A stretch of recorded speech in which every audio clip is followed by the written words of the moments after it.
Los titulares son presentados por Banco Atlántida, 110 años, siempre impulsando tu futuro. El ex zar antidroga de México, Genaro García Luna, es condenado por narcotráfico y delincuencia organizada en un tribunal neoyorquino en un claro y fuerte mensaje a la clase política mexicana. Prorrogan nuevamente el estado de excepción parcial. Abarca nuevos municipios, entre ellos algunos fronterizos con El Salvador. Detienen abogada en la cárcel de Támara cuando pretendía ingresar droga y objetos prohibidos, según la policía. Fiscal de la UFERCO pide a la nueva Sala Constitucional resolver con diligencia los amparos relacionados con los grandes casos de corrupción. Los acuerdos tripartitos suscritos entre las fuerzas políticas llaman la atención sobre el futuro de la CICI y las reformas al Ministerio Público. Interventora en Servicio Civil reintegra a 9 de los 20 empleados despedidos y ordena les paguen sus salarios de un mes. Unos 80 hondureños llegan a España con visas de trabajo temporal por 6 meses en labores agrícolas. Putin saca a Rusia de programa de desarme nuclear y Biden responde que Moscú no ganará la guerra en Ucrania. Los titulares fueron presentados por Banco Atlántida, 110 años. Te acompañamos a imaginar, creer y triunfar.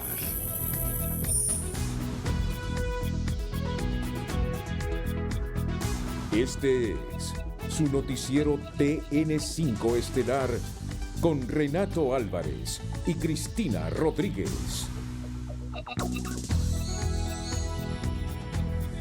Hola, muy buenas noches, Honduras. Bienvenidos a la emisión de este martes 21 de febrero. Genaro García Luna fue el rostro de la guerra contra las drogas en México en el sexenio de Felipe Calderón y ha sido declarado culpable hoy de beneficiarse con millones de dólares del cártel de Sinaloa. Un exalto funcionario del gobierno mexicano culpable hoy por un jurado en los Estados Unidos. ¿Qué semejanzas hay en el caso del expresidente de Honduras, también privado de su libertad y con acusaciones relacionadas al narcotráfico? Juan Orlando Hernández, precisamente en un tribunal federal de los Estados Unidos, le consultamos al abogado Marlon Duarte. Buenas noches, abogado, y gracias por atender nuestra llamada. Muy buenas noches, Renato. Muy buenas noches, Cristina, y a toda la audiencia de TN5 Estelar. Prácticamente es la misma situación, Renato. Sí. Imagínese usted, fue por 6 años antes del gobierno de Felipe Calderón, también fue jefe de la Policía de Inteligencia Federal en el gobierno de Vicente Fox. O sea, 12 años prácticamente en el poder. Es prácticamente igual. Y la otra situación es que su juicio se celebró aun y cuando él entró a Miami a solicitar una ciudadanía y que fue condenado inclusive por perjurio por haberle mentido a las autoridades de migración. Y se lleva este juicio a cabo en Nueva York en iguales condiciones, pero con un perfil más alto en virtud que el rango que tiene Juan Orlando Hernández en ese momento era de presidente de la República de Honduras. Yo siempre lo he dicho, Renato, en Estados Unidos, los abogados que se van a juicio, aparte de ser más valientes que abogados, pues tienen una fuerza de voluntad extrema en estos juicios federales y me parece que se tienen que preparar más para dar el discurso final después de los veredictos. Y usted ya se fijó en el abogado, está en shock, como bien lo dice él, pero nosotros ya sabemos cuál es la resolución en este tipo de casos. Vuelvo y le revuelvo a repetir, el 99.99% de los casos federales, por delitos de narcotráfico, son condenados. Lo que me está diciendo es que podría ser el futuro del expresidente de Honduras también. Yo no digo podría ser, yo digo que así es, así va a pasar. No existe, imagínese usted que aquí hubieron 26 declaraciones testificales. Sí. No hubo absolutamente un medio de prueba, porque este juicio yo lo seguí totalmente todos los días. Ninguna prueba material, es decir, ninguna evidencia. Inclusive la gente decía, no existen grabaciones, no existen fotografías recibiendo el dinero, pero imagínense que la fiscal al final, porque ella expuso ante sus conclusiones ante el jurado, dijo, porque le reprochaban el hecho de que eran testigos confesos. Nosotros aquí en Honduras estamos en contra de este tipo de testigos porque obtienen un tipo de beneficio, pero la fiscal dijo, nosotros no podemos llevar al estrado a declarar a maestros de primaria para que les vengan a explicar en qué consiste esta rama o esta estructura criminal. Tenemos que traerles criminales a que declaren cuál es el proceder de esta criminalidad organizada. Y sin ninguna evidencia, se tardaron 16 horas. Imagínense, estuvieron casi un mes recibiendo testigos, pero solo necesitaron 16 horas porque ayer fue feriado en Estados Unidos porque es el Día de los Presidentes. Entonces, prácticamente lo que ellos se tardaron fue en cómo analizar los delitos uno por uno. No fue ni siquiera en deliberar si tenían por decirlo así, si tenían la duda de que fuera inocente el señor Genaro García Luna. Ellos solo estaban deliberando prácticamente en la estructuración del veredicto de culpabilidad del imputado. García Luna fue acusado de 5 cargos relacionados con drogas que incluían conspiración para distribuir cocaína a nivel internacional, conspiración para distribuir y poseer con la intención de distribuir cocaína, conspiración para importar cocaína y hacer declaraciones falsas. Los cargos contra Genaro García Luna. Un elemento adicional, abogado Duarte, sobre este caso y las semejanzas con el caso del expresidente hondureño Juan Orlando Hernández. Prácticamente vienen siendo los mismos delitos. Sí. Lo que cambia son lo de las armas y también lo del perjurio, porque en ningún momento el presidente ha aprendido ninguna declaración falsa. Pero prácticamente son delitos que conllevan unas penas mínimas de 20 años a cadena perpetua. Y lo otro que yo quería adicionar, Renato, no es que se trate de que uno, por decirlo así, tenga la intención de que se declare culpable o que va a incidir la declaración de cualquier abogado. Estamos viendo que es lo que se está viendo en absolutamente el 100% de los casos de los hondureños, colombianos, venezolanos, mexicanos que son extraditados. Los que han absuelto son personas, tal vez 2 o 3, que ninguno ha sido por personas extraditadas de un país como los que le acabo de decir a los Estados Unidos. Es decir, como abogado no necesito estar con una maestría en los Estados Unidos sobre derecho penal y no saber que efectivamente la estadística, casi un 100%, va en mi contra. Y lo más saludable que yo podría decirle como abogado sería que el expresidente Juan Orlando Hernández se declarase culpable y buscara un arreglo o una salida con los fiscales federales. Bueno, agradecemos su comparecencia esta noche aquí en el noticiero estelar de Honduras TN5, abogado Marlon Duarte, refiriéndose a esta situación de Genaro García Luna, que hoy ha sido declarado culpable de narcotráfico.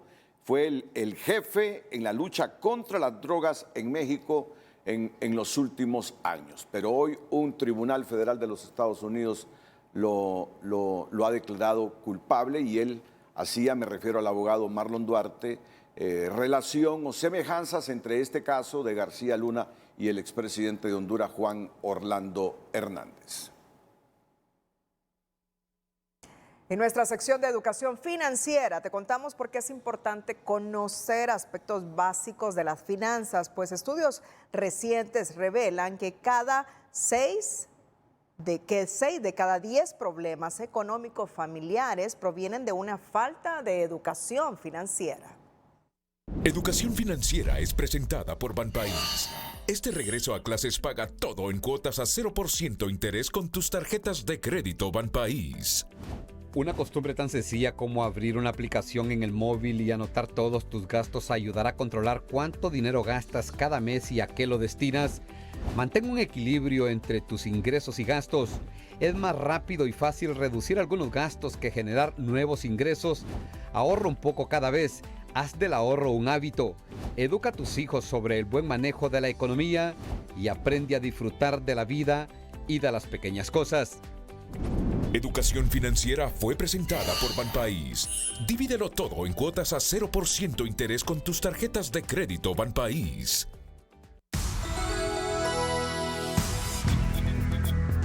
El precio del dólar y el euro es presentado gracias a Bacredomatic. Vive más el mundo, vive mejores momentos, vive tus viajes gratis. Se vive.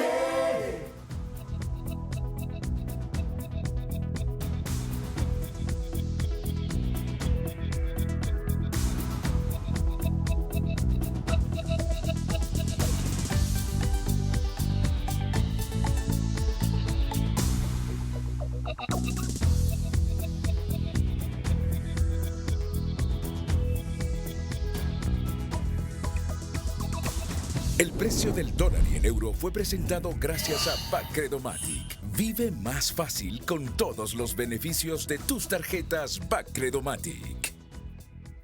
El traslado del tribunal con competencia territorial nacional en materia penal que funcionaba desde un batallón militar al circuito de los tribunales en materia de extorsión en la avenida La Paz de la capital es una buena señal de recuperar el principio de independencia de la justicia, opina el CONADE, pero algunos son del criterio que esa medida debió consensuarse por los riesgos que implica.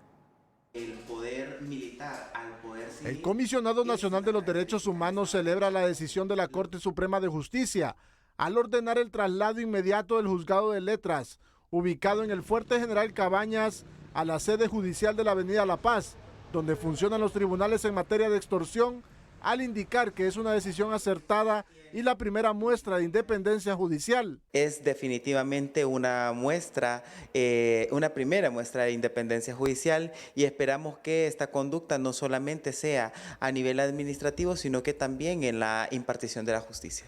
El secretario de Defensa, José Manuel Zelaya, felicitó la decisión de la presidenta del Poder Judicial, Rebeca Lisset Raquel Obando, ya que era una acción que esperaban que se realizara el año pasado. Sobre todo asegurando una justicia con acceso total para todos, donde pues una vez usted instala un juzgado en una base militar, corta ese acceso a la justicia, corta toda independencia del Poder Judicial, corta también todas las garantías que debe tener un ciudadano al presentarse a una audiencia acusado por delitos civiles. Para este abogado penalista la decisión es correcta, ya que hay varias denuncias en contra del tribunal, ya que el juez Claudio Daniel Aguilar Elvir gozaba de inmunidad al estar en el interior del batallón militar, asegura. Han habido cantidad de denuncias contra el tribunal por diferentes litigantes y prácticamente él gozaba de una inmunidad dentro de ese Fuerte General Cabañas y hasta el momento no se ha hecho absolutamente nada. Por lo cual lo correcto en este caso es que se cambie de sitio y también se cambie de autoridad. Pero no todos celebran la decisión de la Corte. Para este criminólogo, la determinación del traslado debió ser más consensuada ante los riesgos de seguridad que implican, porque los casos que ahí se llevan a cabo son de alto impacto. De cualquier manera, ella no deja de tener razón, porque los tribunales de justicia tienen que estar en los edificios de la Corte Suprema de Justicia. Sin embargo, me parece que debió haber sido algo mejor consensuado. ¿Por qué? Porque no se está tratando con delincuencia común, sino con delincuencia organizada. Hablamos de narcotráfico, pandillas y esto, que pueden poner en peligro la vida de los jueces, de la misma persona imputada. Por su parte, el oficio de la Suprema Corte indica que el traslado obedece al cumplimiento que debe primar respecto a los principios básicos relativos a la independencia de la judicatura y demás normativa de derechos humanos que autoriza y obliga a la judicatura a garantizar que el procedimiento judicial se desarrolle conforme al derecho. A mi espalda la sede judicial, donde ahora en adelante funcionará el Juzgado de Letras con competencia territorial nacional en materia penal, que funciona actualmente en el Fuerte General Cabañas desde hace 10 años. José Andino, Telenoticias. El gobierno de la presidenta Castro sigue con su política de ampliación del estado de excepción parcial que incluye ahora municipios fronterizos con El Salvador y, según las autoridades de Conatel, las medidas complementarias como el registro de chip de los celulares amerita de una ley que debe aprobar el Congreso Nacional. 48 municipios más de diferentes departamentos del país se incluyeron en la segunda ampliación del estado de excepción parcial por 45 días más en el territorio nacional, que implementa el gobierno en la lucha contra la delincuencia, informaron las autoridades. Se ha detectado dos cosas, y la principal es la migración de grupos criminales a esos municipios evadiendo precisamente el accionar institucional del Estado, y por eso estamos solicitando la ampliación. La ampliación del estado de sección parcial está decretado para todo el municipio del Distrito Central y de igual manera en San Pedro Sula. Incluye por primera vez 2 municipios de Gracias a Dios y algunos municipios fronterizos con El Salvador. Pese a la ola de violencia que impera en el país con asesinatos, feminicidios, robos, extorsión, entre otros, las autoridades policiales insisten que las cifras son menores que en años anteriores. El año pasado un promedio de 13 homicidios por día. El 31 de diciembre finalizamos con 9 homicidios por día y en lo que va de este año tenemos 7 homicidios por día.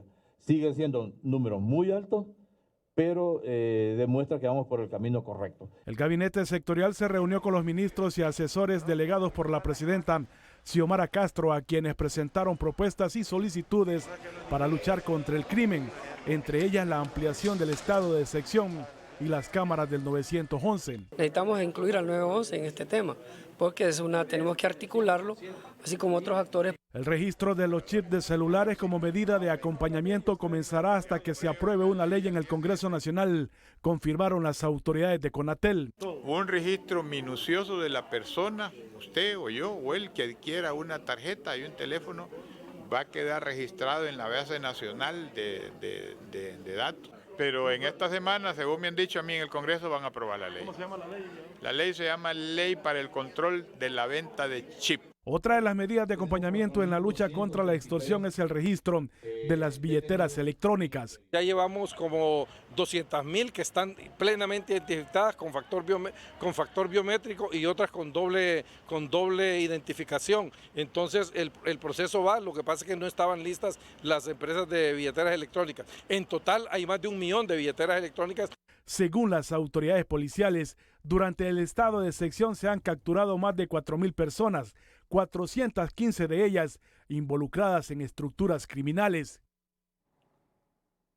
El Ministerio Público investiga a invasores de tierras que estarían detrás de la muerte de más de 30 cocodrilos en una granja ubicada en San Manuel Cortés.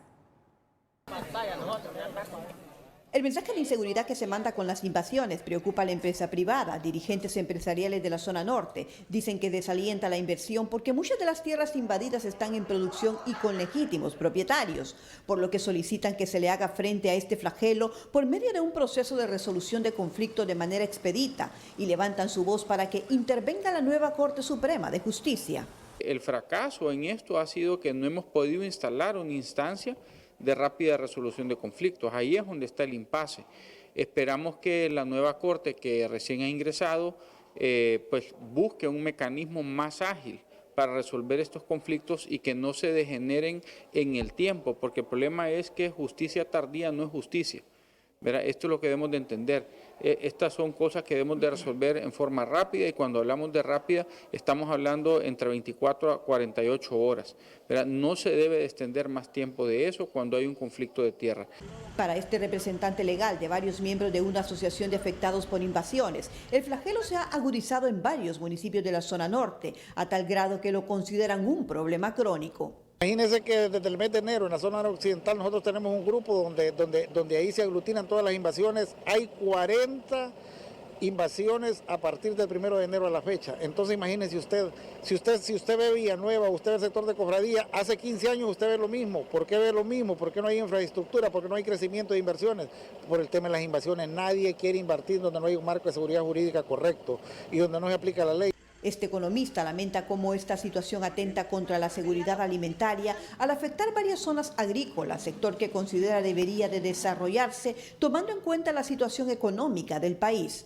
Pero viendo que hay esa necesidad, debería haber un plan de nación para poder realizar lo que tenemos que hacer para poder reactivar esa economía rural, esa economía del país, para que nosotros salgamos de ahí. No hay otra manera de salir.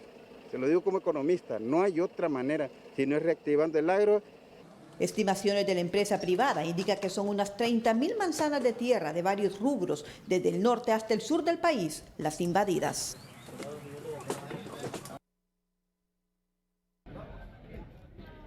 Al menos 80 hondureños vivirán una experiencia laboral.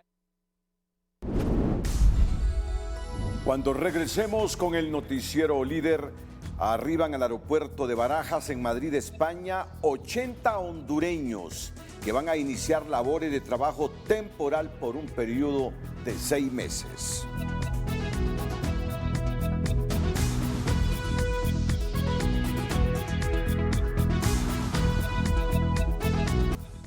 Bueno, en la nota anterior, en el segmento pasado, informamos de este problema de las invasiones que está generando mucha incertidumbre en todo el país y en zonas específicas como el litoral atlántico, la costa norte, la región sur. Han escuchado ustedes voces de diferentes sectores que piden al gobierno ponerle más atención a este problema y solicitan un marco jurídico que de manera expedita resuelva este tipo de conflictos que generan las invasiones. Siempre con esta misma temática, el Ministerio Público investiga a invasores que estarían detrás de la muerte de más de 30 cocodrilos en una granja ubicada en San Manuel Cortés. En total abandono se encuentran aproximadamente 4.000 cocodrilos en las tierras que le fueron aseguradas a la familia Rosenthal. En la actualidad, la granja está a cargo de una fundación que por temor a los invasores de tierras han descuidado a los reptiles incluso de su alimentación.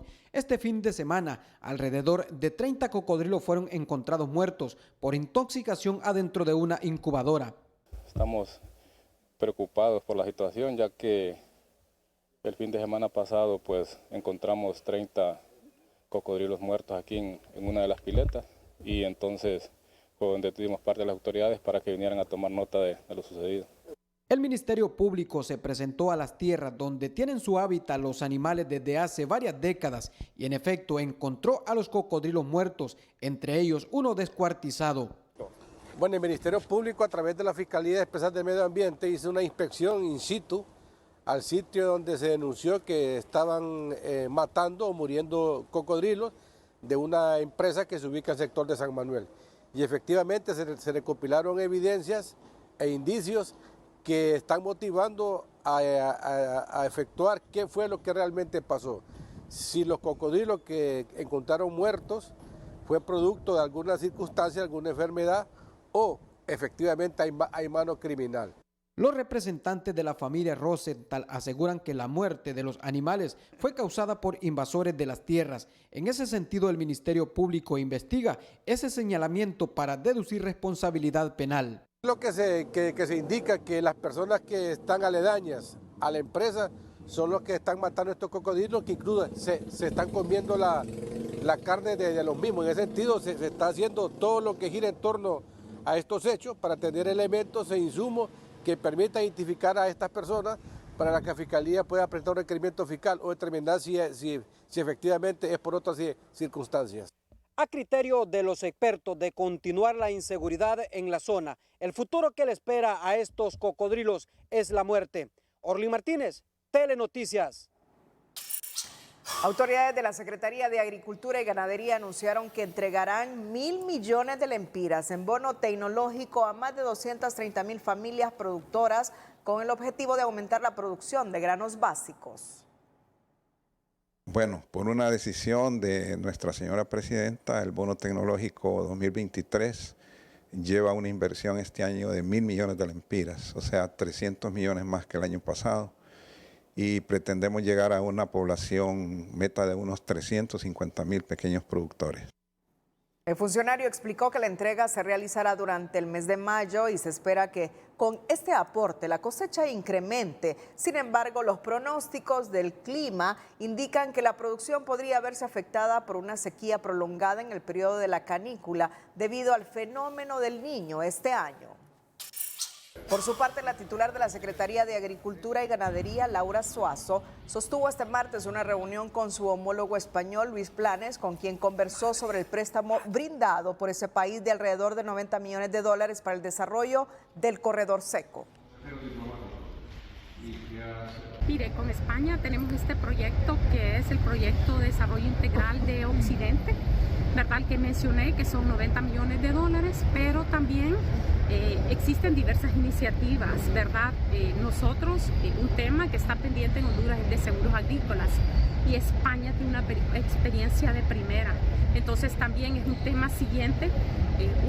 Yo pues tengo que decirles que uno de los mandatos de la presidenta es cómo reactivar el agro y una de las limitantes es el agua, porque nosotros cada invierno vemos correr el agua por los ríos. Entonces ya tenemos que hacer un alto, tenemos que unirnos todos en Honduras, encontrar la forma de organizar esa estructura de cosecha de agua para que todos los productores tengan acceso. Entonces eso es lo primero y lo más importante. Con agua viene la producción. Asimismo, este martes, en horas del mediodía, arribó a España el ministro de Salud, José Manuel Mateu, para sellar de una vez el convenio para la construcción de 3 hospitales en el occidente y oriente de Honduras. Unos 80 hondureños arribaron al aeropuerto de Barajas, en Madrid, España, para iniciar labores de trabajo temporal por un periodo de 6 meses y fueron recibidos por el canciller hondureño Enrique Reina, quien explica que esta iniciativa es parte del programa de migración circular suscrito con el gobierno español, nos dice en la siguiente nota informativa el enviado especial de Televicentro, José Miguel Barahona Álvarez. Al menos 80 hondureños vivirán una experiencia laboral en el continente europeo. La alegría y satisfacción que irradian de sus rostros es evidente. Y cómo no, si la plaza de trabajo temporal en el territorio español le dará un respiro a sus finanzas y condiciones de vida. Vengo de la Ceiba Atlántida, en Honduras, y animando a cada uno de los que está viendo de que se animen a aprovechar ese tipo de oportunidades que no son un engaño, y aparte son oportunidades que dentro del país no se dan. Entonces hay que aprovecharlas y pues feliz de la oportunidad que se me ha dado y agradecida con el gobierno de España y el gobierno de Honduras. Compatriotas fueron recibidos por el canciller Reina y la Embajada de España en Honduras en el Aeropuerto Internacional de Barajas en Madrid. Mediante el programa de migración circular tienen asegurado un oficio por 6 meses en el sector agrícola de Huelva.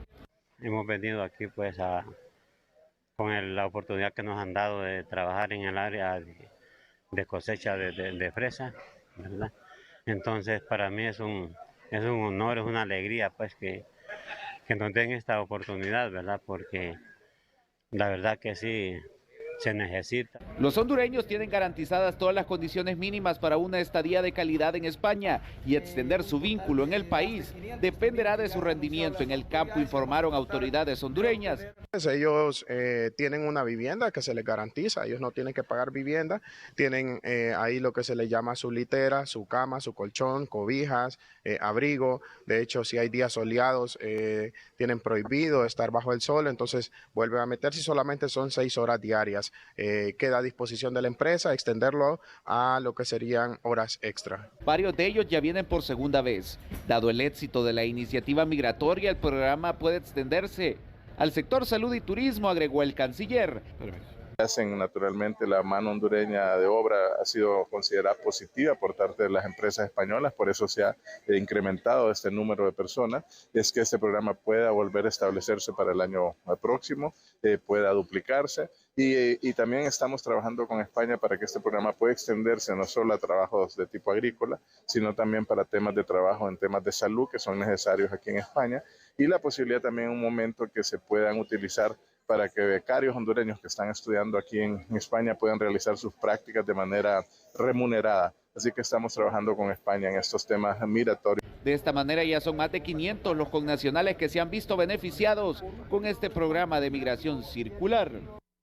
Las puertas para los migrantes hondureños están abiertas y eso se ve reflejado en el índice de rendimiento y productividad desarrollado por las empresas agrícolas españolas, que ubican a los migrantes hondureños entre los mejor evaluados con un 90% en comparación a otros países.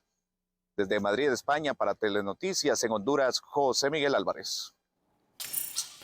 Los principales desafíos en materia económica que tiene el país este año fueron discutidos hoy en el foro El Contexto Global en el 2023 y los retos económicos para Honduras, una iniciativa promovida por la Universidad José Cecilio del Valle. El tema central era el contexto global cómo nos están afectando en Honduras las 4 crisis globales más importantes desde el punto de vista geopolítico, la agresión rusa a Ucrania, desde el punto de vista ecológico, los efectos del cambio climático que son muy fuertes en Honduras, desde el punto de vista económico, la recesión y el tema de la inflación.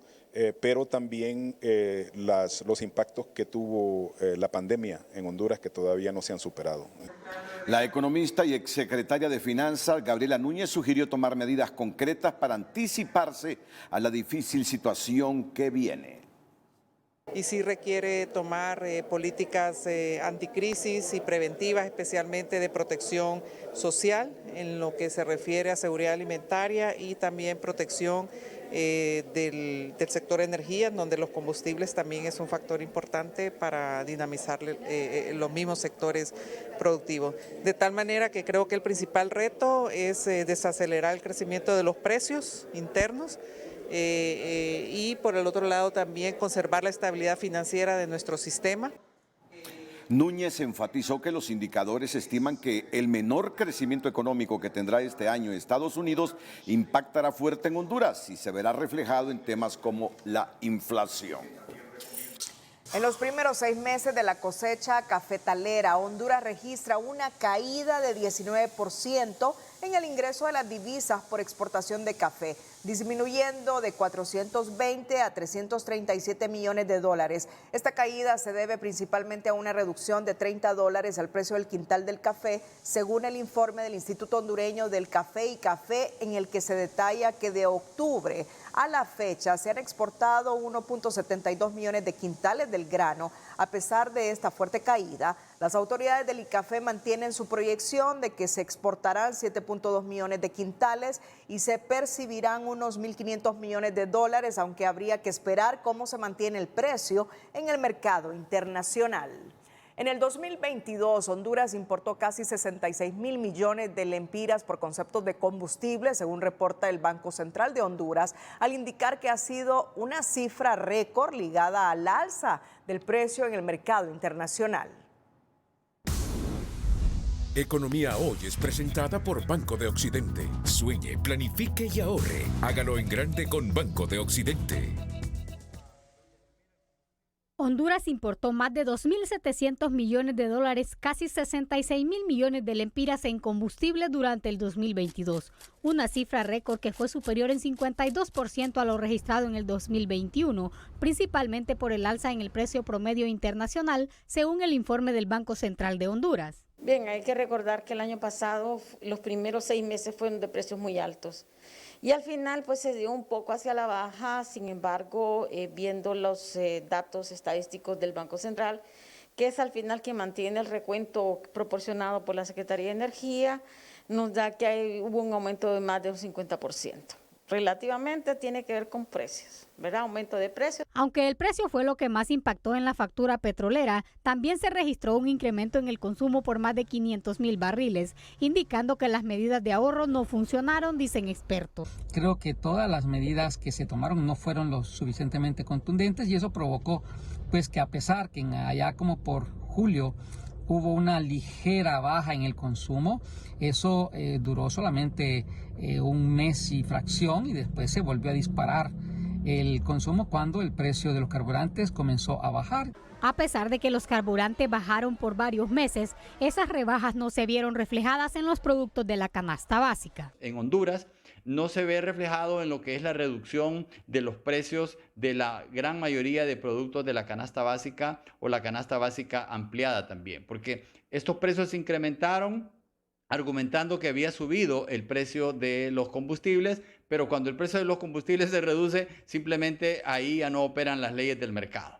Lo que subió ya no vuelve a bajar y se argumentan una serie de cosas, hay mucha especulación. La trayectoria alcista en el precio internacional se derivó de la disminución del suministro ruso debido a las sanciones económicas por la invasión a Ucrania, así como por la mayor demanda tras la reactivación económica post-pandemia. Economía Hoy fue presentada por Banco de Occidente. Goce del respaldo, la confianza y la seguridad financiera que necesita. Pese a que la ejecución presupuestaria del gobierno en el primer año fue de un 85%, esta no se refleja en resultados positivos para la población, reconocieron funcionarios del gobierno, luego del llamado enérgico que les hiciera la presidenta Xiomara Castro ante la sarta de problemas que enfrenta Honduras. Se logró un 85%, que no es ideal, pero que es respetable, y lo que justamente decimos es, no es solamente una cuestión de de cantidad, sino que precisamente de calidad. Ese presupuesto no solamente se tiene que ejecutar, y se tiene que ejecutar de manera transparente, sino que también la población tiene que poder percibir los resultados del mismo.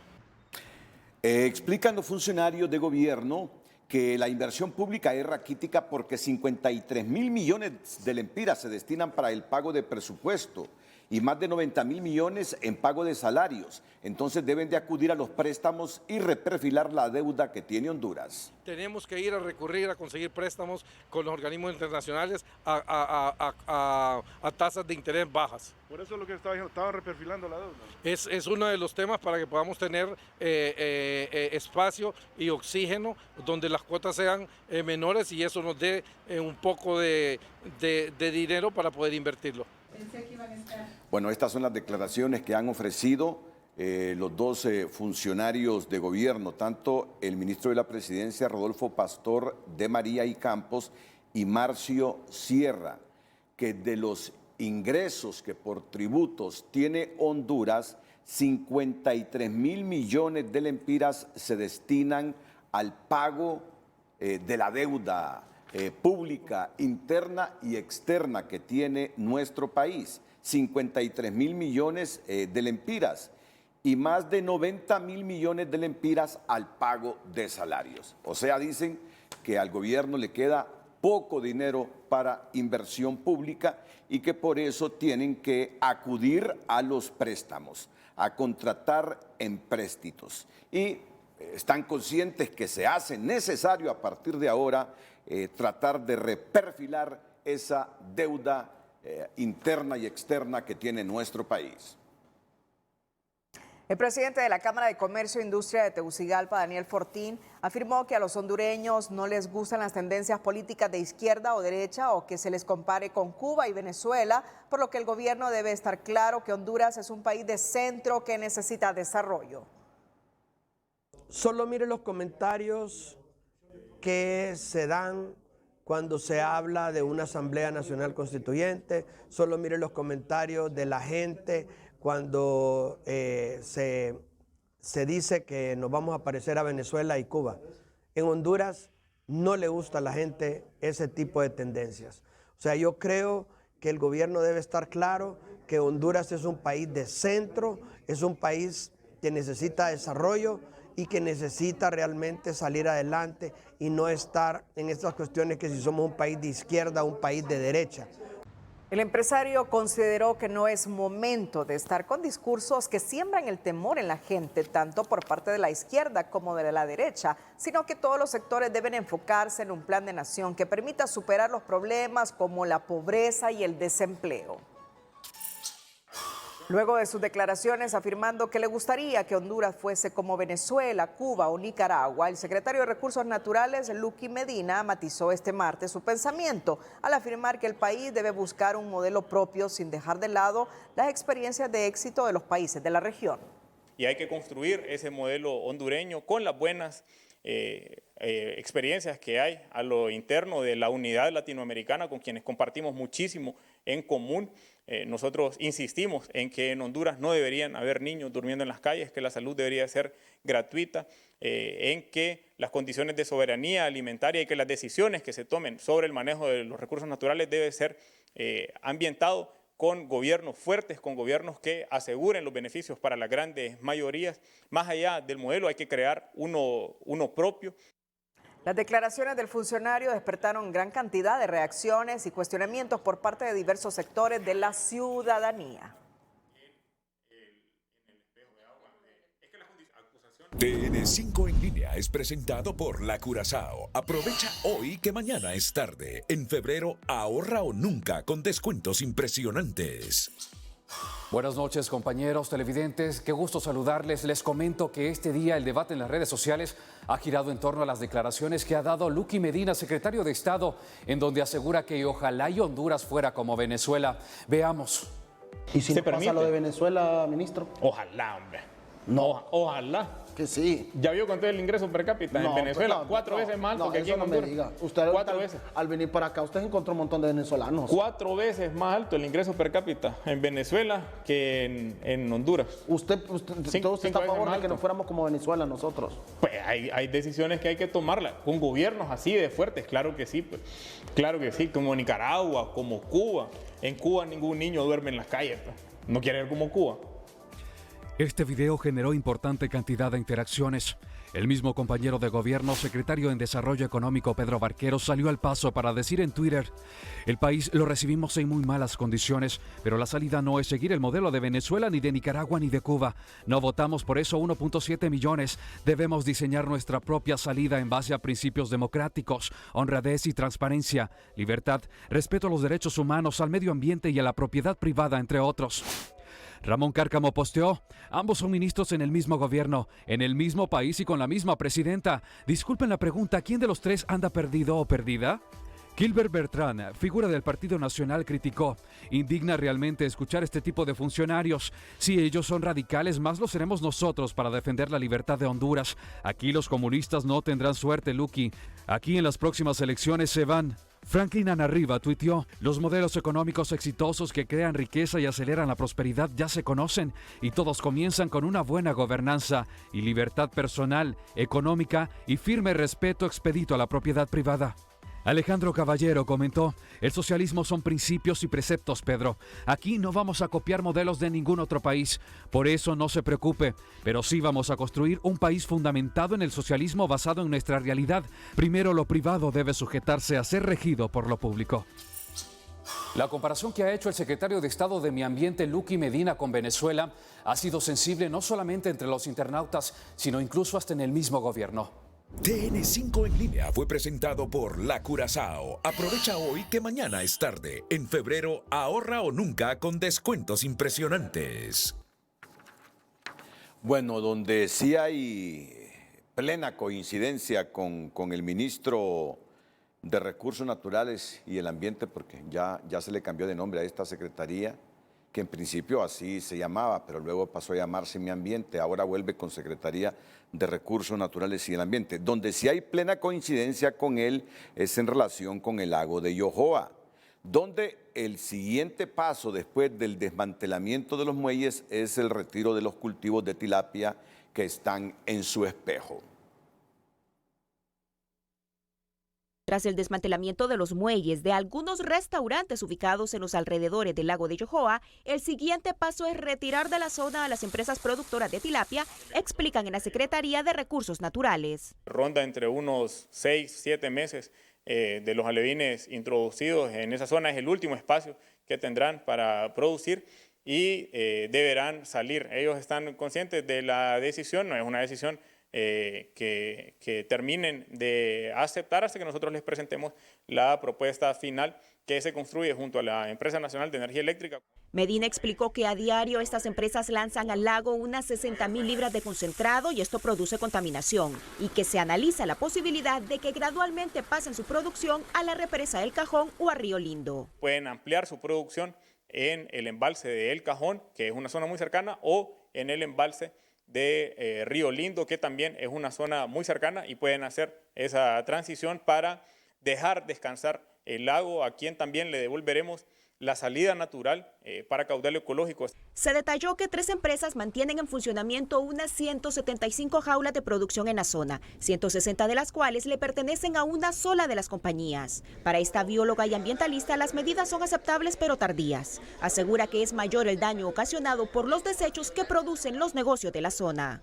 Los desechos de todas esas construcciones, incluso también las improvisadas que están alrededor del lago y el flujo de consumidores, eso es todavía más grave que los criaderos en sí, porque el criadero está resolviendo un problema e incluso está contribuyendo a la deseutroficación del lago. Para mi modo de ver, el problema no es la producción, sino el consumo y los consumidores.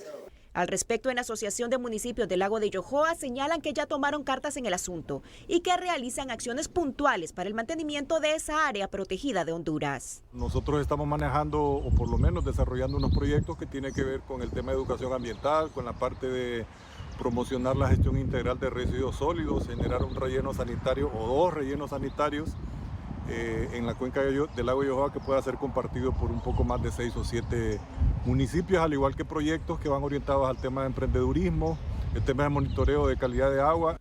En la Secretaría de Recursos Naturales dicen que realizan 4 acciones puntuales para acabar con los focos de contaminación que están matando al lago de Yohoa.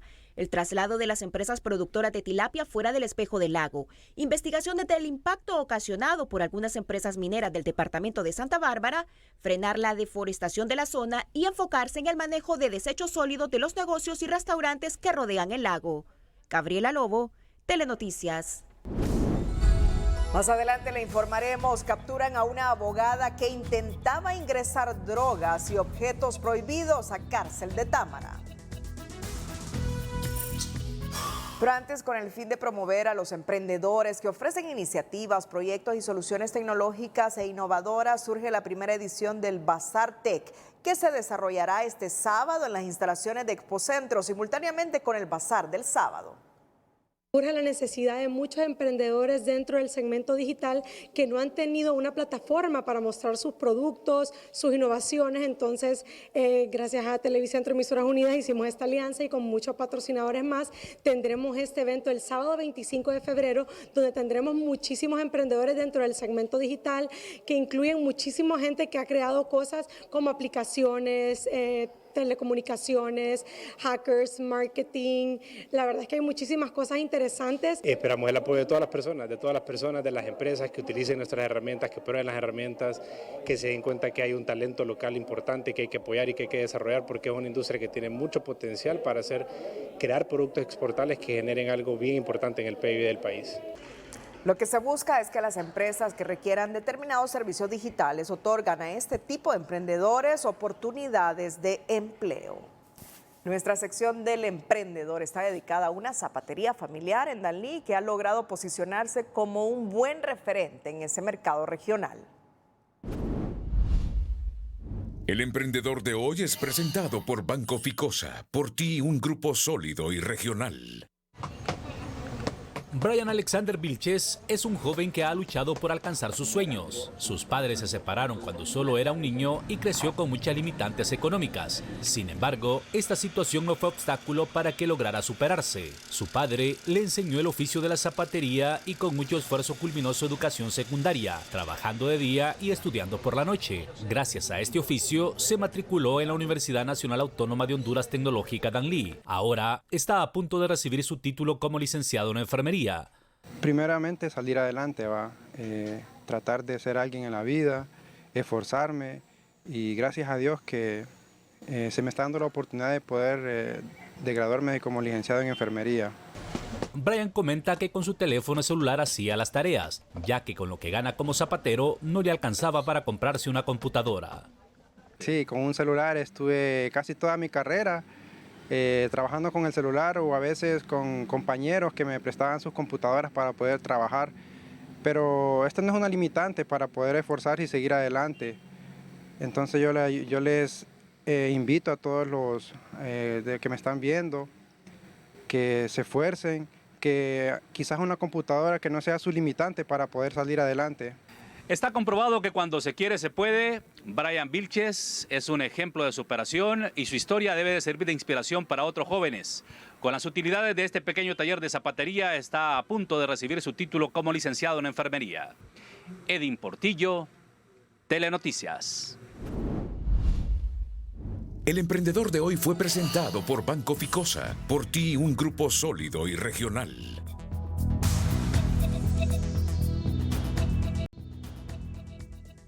En nuestra nota positiva le contamos la obra de amor a favor de los niños sordomudos en Choluteca que realiza un grupo de misioneros internacionales. El grupo de misioneros se llama Brazos Abiertos. La noticia positiva es presentada por Tigo. Ahora tu hogar podrá estar lleno de nuevas experiencias con el mejor internet por $41.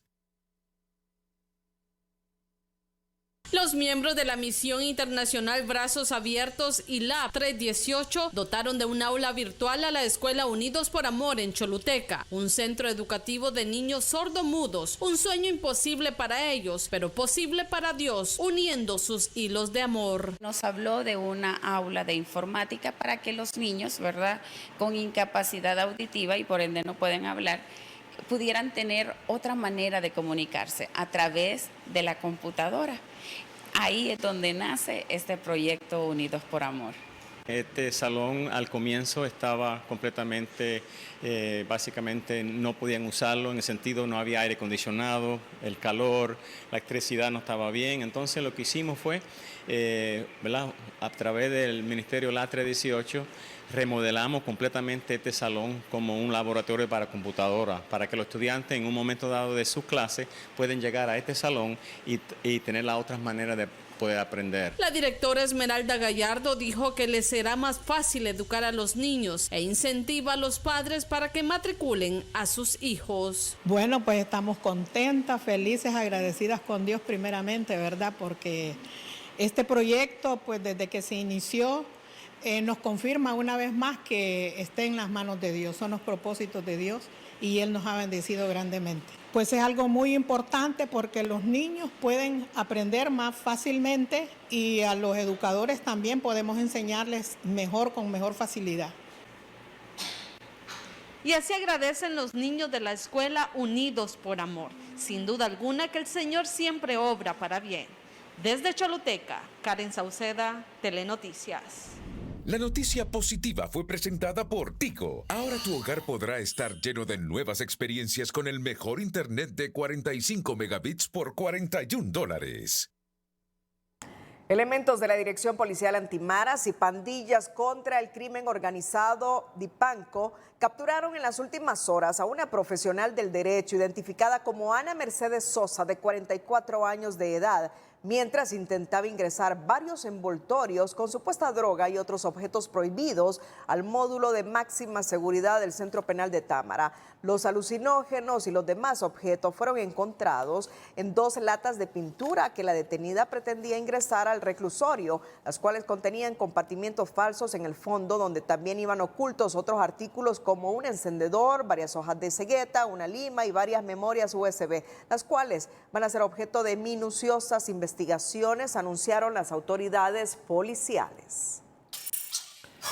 El Juzgado de Letras en materia de corrupción dictó auto de formal procesamiento a Jesús Mejía, exgerente de la Empresa Nacional de Energía Eléctrica, y Mario Ricardo Cardona, exdirector del Fondo Social de Desarrollo Eléctrico, por la presunta violación a los deberes de los funcionarios. Según la resolución del juzgado y conforme a la valoración de las pruebas, existe la suficiente evidencia para responsabilizar a los acusados, que debido a la reforma del Código Penal aprobadas en el Congreso anterior se mantendrán con medidas distintas a la prisión.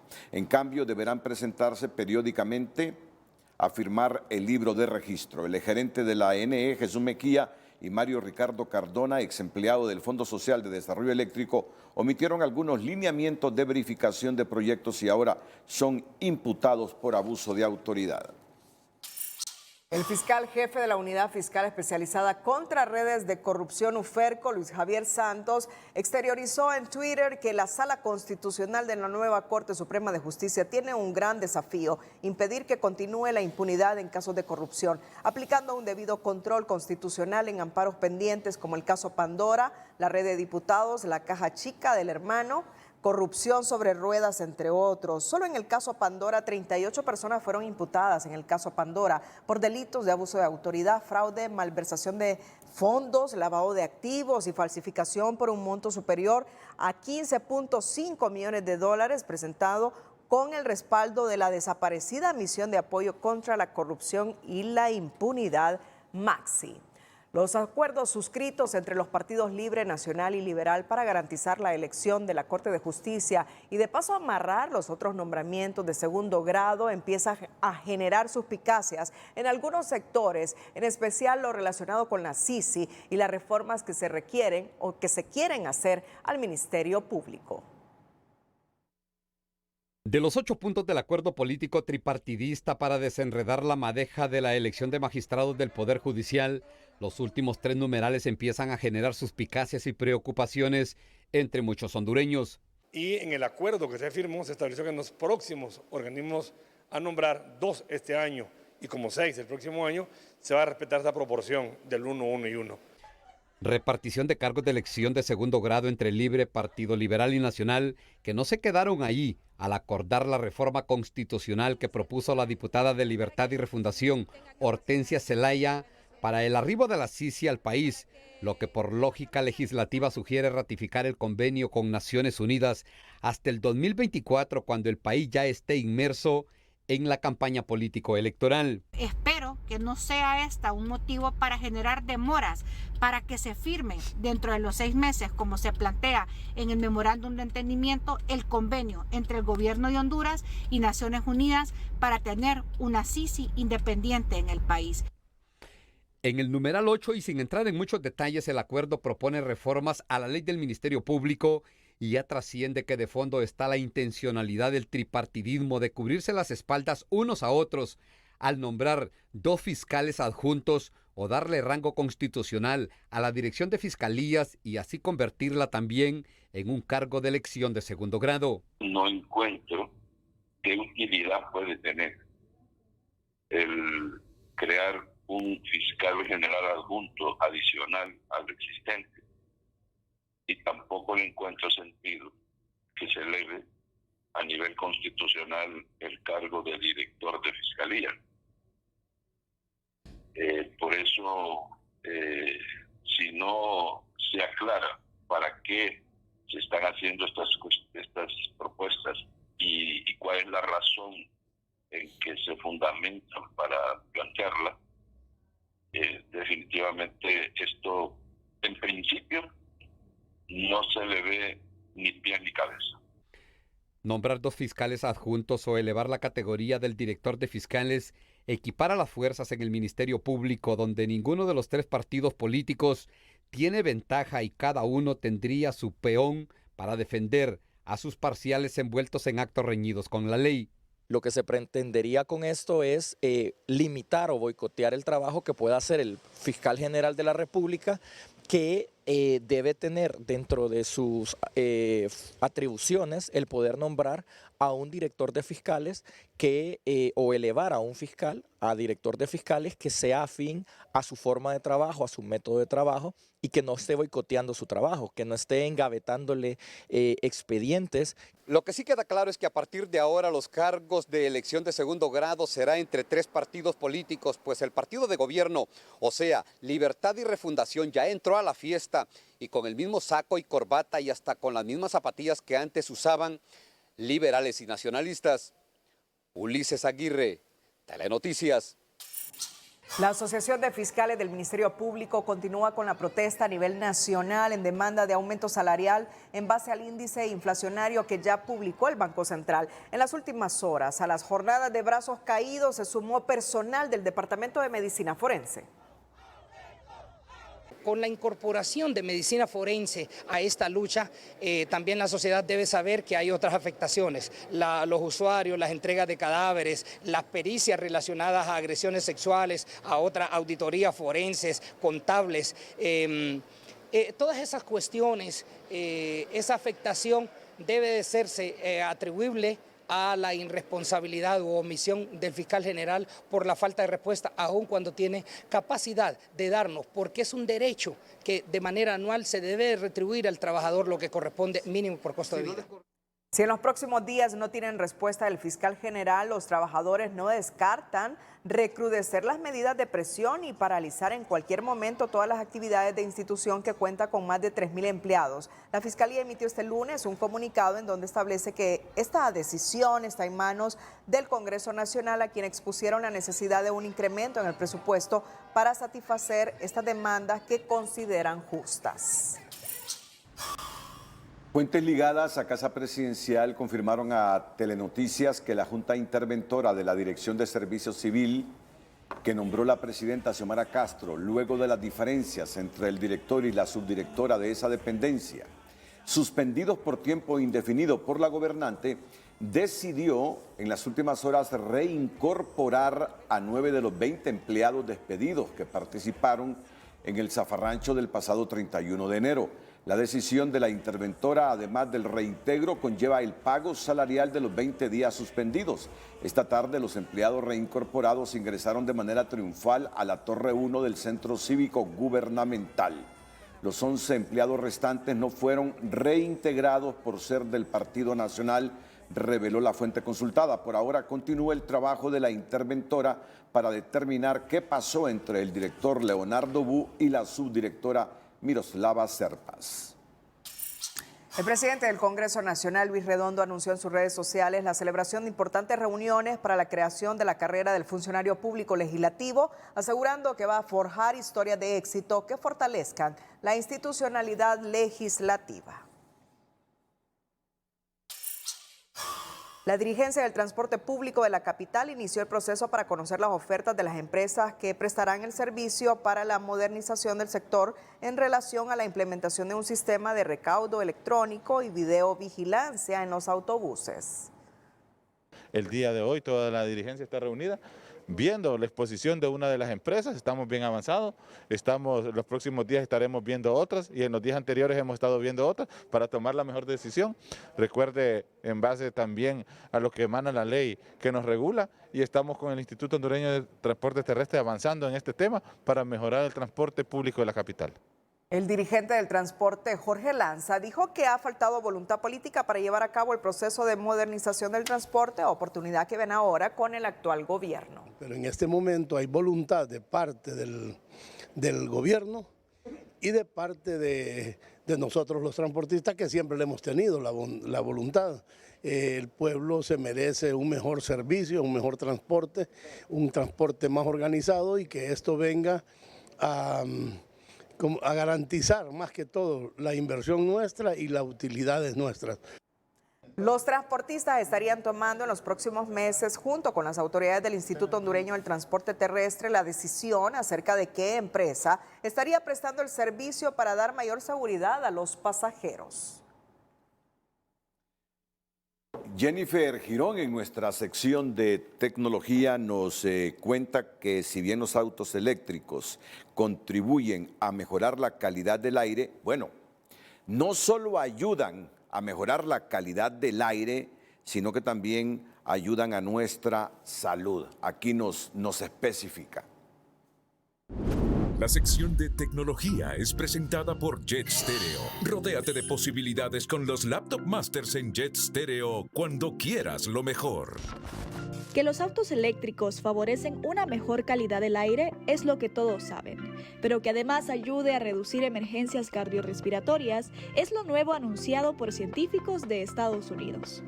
Al hacer este estudio, lo que pretendían los investigadores era dar certeza del impacto que tiene en la salud de las personas el ecosistema en el que desarrollan su vida cotidiana. Por ejemplo, mejorar la calidad del aire por la reducción de las emisiones contaminantes del automóvil que conducen. El método fue comparar los datos sobre el registro total de vehículos cero emisiones, los niveles de contaminación del aire y las visitas a la sala de emergencia que estuvieran relacionadas con el asma a lo largo de todo el estado de Florida entre los años 2013 y 2019, cuando todavía la transición no era tan pronunciada. La primera conclusión a la que llegaron fue que a medida que crecía el número de carros eléctricos, las visitas a las salas de emergencia por problemas respiratorios disminuyeron. Esto se hizo tomando como referencia los códigos postales de las personas registradas. El estudio también permitió comprobar que en las zonas con poblaciones de menos recursos económicos, donde adoptar un móvil eléctrico no es tan accesible, la reducción de las consultas médicas no fue tan favorable. La sección de tecnología fue presentada por Jet Stereo. Rodéate de posibilidades con los Laptop Masters en Jet Stereo cuando quieras lo mejor. Bueno, no se conocía la reacción del expresidente de México, Felipe Calderón, sino hasta hace unos 15 minutos aproximadamente. Así es. Ha reaccionado después que un tribunal en Estados Unidos ha declarado culpable al exsecretario de Seguridad en el sexenio de Felipe Calderón, Genaro García Luna. Y ha reaccionado de esta manera, Cristina, el expresidente Felipe Calderón. Sí, con una carta en donde dice: con respecto al veredicto del caso García Luna, comparto el siguiente comunicado. A la opinión pública, mexicanas y mexicanos, se ha dictado el veredicto en el caso del ingeniero García Luna. Al respecto, me permito manifestar lo siguiente. Soy un hombre de leyes y respeto las resoluciones de los tribunales que actúan conforme a derecho. En mi desempeño como presidente de México y durante toda mi vida he estado siempre al lado de la justicia y de la ley, y siempre estaré al lado de las víctimas. Esa resolución no demerita la lucha valiente de miles de policías, soldados, marinos, fiscales, jueces y servidores públicos de bien que defendieron a las familias mexicanas de la delincuencia. Desde ahora, en un entorno de polarización y hostigamiento, la decisión está siendo ya usada políticamente para atacarme, especialmente por quienes cuestionaron la decisión de mi gobierno de actuar en contra de la delincuencia. Sin embargo, estos son los hechos. Como presidente de México, luché con toda determinación en contra de la delincuencia, con la ley en la mano, sin dar tregua ni hacer distinción entre grupos. Jamás, dice, negocié ni pacté con criminales, jamás usé la investidura presidencial para abogar por sus intereses. Yo sí cumplí, hice cumplir la Constitución y la ley, defendí a las familias mexicanas con toda la fuerza del Estado y lo volvería a hacer porque es lo correcto. He sido el presidente que más ha actuado en contra de la delincuencia organizada. Luché para construir un auténtico Estado de Derecho sin el cual no hay libertad, justicia ni desarrollo. Combatí a todos los que amenazaban a México, incluyendo, por supuesto, al llamado Cártel del Pacífico. Prueba de ello es que los delincuentes confesos que han sido utilizados como testigos fueron también en su gran mayoría perseguidos, detenidos y extraditados por mi gobierno.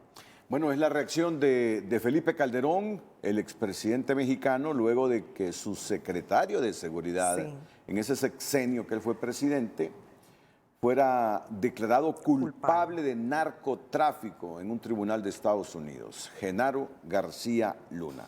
De esa manera, entonces, reacciona el exgobernante de México, Felipe Calderón. Y en el mundo, en TN5, Estados Unidos concede extradición del expresidente Toledo a Perú, nos dice Cristina Rodríguez.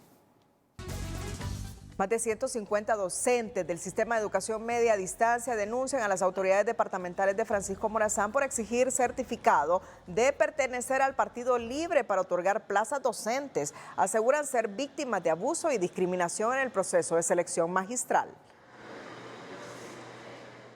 El día de hoy pues me sorprenden porque yo personalmente fui a la departamental y un miembro de la Junta me dijo que si no tengo mi credencial política del partido en turno, no puedo ser nombrada, no tengo trabajo. Quitan una plaza, si bien es cierto, no es una plaza permanente, nosotros estamos conscientes de eso, pero le están dando esas plazas a docentes que ya tienen un empleo y están quitándole el empleo a docentes que no lo tienen, que es nuestro caso, ¿verdad?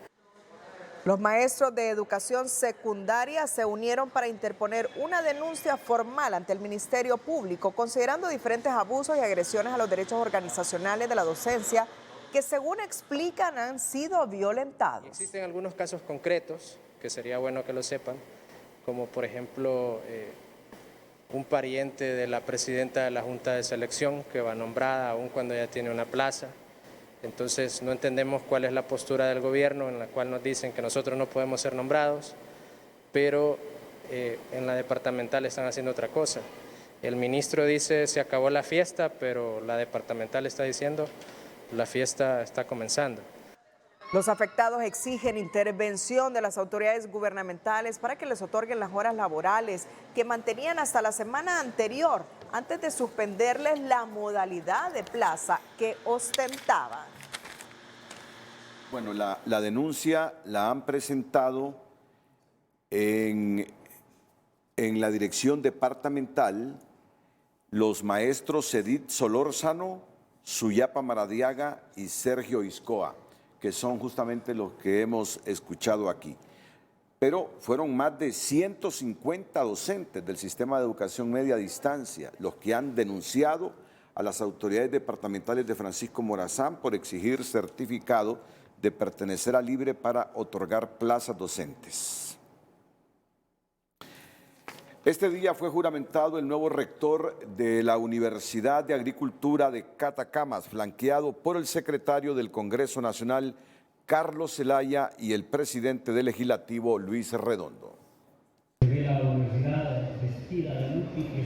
El doctor Víctor González, acompañado por autoridades del Congreso, recibió hoy la rectoría de la Universidad Nacional de Agricultura. Las expectativas son muchas, son amplias, tenemos muchos compromisos, sabemos que la institución siempre está en deuda con la sociedad, siempre hay nuevos retos que asumir, pero bueno, estamos para eso y tenemos un gran equipo de trabajo detrás de nosotros que nos respaldan. Los alumnos hicieron mención que tienen altas expectativas con el nuevo rector de la UNAC. Así es, hay muchas cosas que cambiar.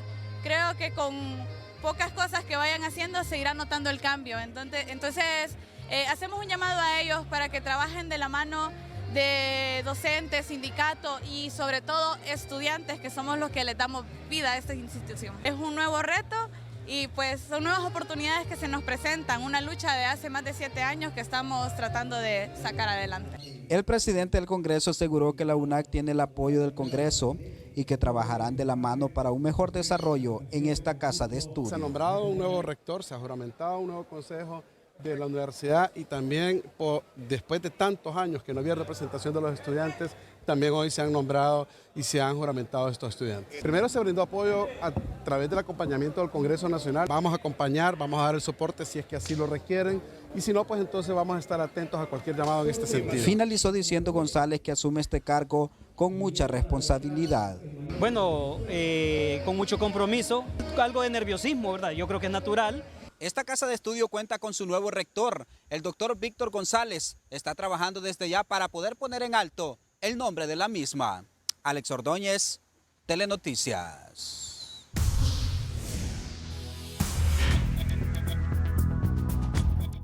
Hola, ¿qué tal? Feliz noche para todos. Chile sigue ardiendo, es un verdadero infierno lo que se vive y escuche bien, ya van 429.000 hectáreas de bosque que se han quemado solamente en estas últimas semanas, más de 9.000 damnificados y 2.000 viviendas que han sido arrasadas por las llamas porque estos incendios han llegado a las comunidades. Y esto, ojo, que se puede repetir en nuestro país. De hecho, el mapa NASA nos muestra que en las últimas 24 horas se han registrado 69 focos de calor. Y ya que tenemos presagio de fenómeno del Niño, sinónimo de sequía para este año, entonces hay que tomar todas las precauciones del caso. Todavía estamos a tiempo. Mientras tanto, cerca del territorio hondureño, pues seguiremos dominados por un sistema anticiclónico de 500 milibares que está rotando. Y mire usted, en toda esta zona coloreada tiene su influencia. ¿Y qué quiere decir? Pues que calor y más calor nos aguarda para la próxima jornada, con algunos vientos en ráfagas que precisamente pues se manifiestan en el litoral Caribe y en el Golfo de Fonseca. ¿De qué forma? Pues con un oleaje un poquito elevado para la próxima jornada. Aquí está la proyección que les tenemos preparada y precisamente hacia horas de la tarde-noche los picos son altos en el litoral Caribe hondureño, así que desde ya les enviamos el aviso para que extremen precauciones. En cuanto a posibilidad de lluvia, ninguno, apenas un poquito de humedad apareciendo entre la frontera de Honduras y Nicaragua, nada más, pero no se manifiesta lluvia y nos quedamos con cielos de medios nublados a totalmente despejados, que será la característica principal de esta jornada de miércoles, con temperaturas de 33 grados Celsius en el litoral Caribe. En la costa sur vamos hasta 38, aquí en el centro 29, 25 y 33 en el occidente. En la porción occidental las temperaturas suben hasta los 29, justamente allí en la esquina de Gracias a Dios, y pueden ir hasta 32 en zonas de Olancho. Así que es el panorama meteorológico a tomar en cuenta en estas próximas horas. Cuídense mucho, siempre les queremos como televidentes, sino como noticia. Y si es noticia, que sea una noticia positiva, por favor.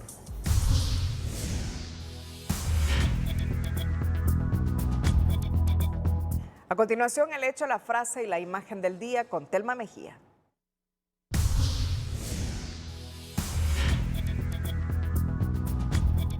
Reparto de altos cargos en elección de segundo grado hecha por el tripartidismo puede alargar la llegada de la CICIG, y fiscal de la UFERCO pide a la nueva Sala Constitucional resolver los amparos interpuestos contra redes de corrupción de alto impacto.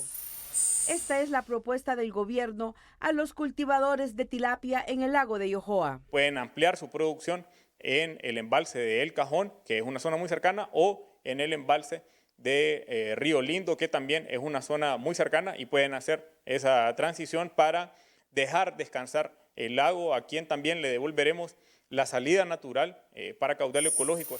Colectivos de Libre vuelven a la carga en la CESAL, exigiendo la salida del ministro Mateu y plazas de trabajo, mientras Interventora de Servicio Civil reintegra 9 de los 20 empleados despedidos, tras vergonzoso zafarrancho protagonizado en esa dependencia, y estos hacen su ingreso triunfal con música protesta.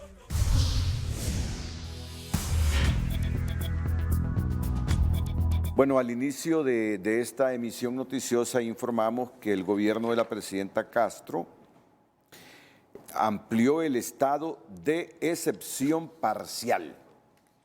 Ya lo hemos informado aquí en nuestras emisiones noticiosas que el plan es tener 6 meses este estado de excepción parcial, y lo van ampliando cada 45 días, pero el objetivo es tenerlo 6 meses. Pues ha reaccionado la Oficina del Alto Comisionado de las Naciones Unidas para los Derechos Humanos, o ACNUD, que llama al gobierno de Honduras a evitar el uso prolongado de esta medida y reitera la importancia de justificar la proporcionalidad y estricta necesidad de la restricción de derechos constitucionales para responder al fenómeno de la extorsión y delitos conexos. Y además, esta oficina, o ACNUD, considera fundamental que el Congreso Nacional realice el control legislativo de los decretos emitidos por el Ejecutivo en los tiempos establecidos por la Constitución, debatiendo sobre la suspensión de garantías y pidiendo información sobre los resultados de las medidas implementadas.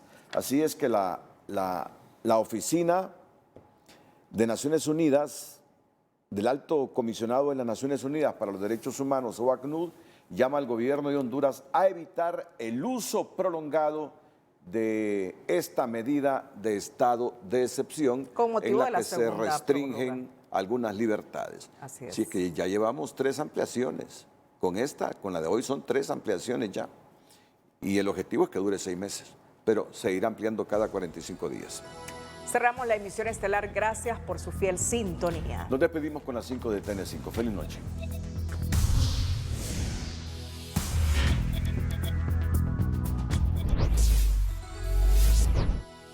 El ex zar antidroga de México, Genaro García Luna, es condenado por narcotráfico y delincuencia organizada en un tribunal neoyorquino, en un claro y fuerte mensaje a la clase política mexicana.